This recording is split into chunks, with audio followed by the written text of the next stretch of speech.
সন্দীপ ঘোষ বর্তমান সময়ের এক অতি চর্চিত নাম।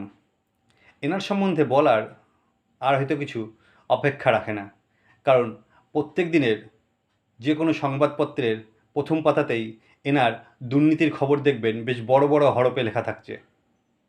ইনি কত বড় দুর্নীতিবাজ ব্যক্তি তা হয়তো আর কোর্টের রায়ের অপেক্ষা রাখে না। তার সত্ত্বেও আরজি করের মতন এক মহান ইনস্টিটিউশনের ওয়েবসাইটে কখনো কি ঢুকেছেন? কখনো ঢুকে দেখবেন www.rgkormch.in। ওয়েবসাইটটা যখনই ওপেন করবেন তখনই দেখবেন প্রথমেই এই মানুষটির ফটো।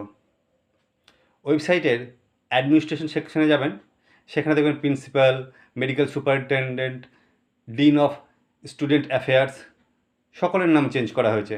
কিন্তু যখনই গ্যালারিতে ঢুকবেন দেখবেন বেশিরভাগ ফটোই এই মানুষটির। কেন বলুন তো?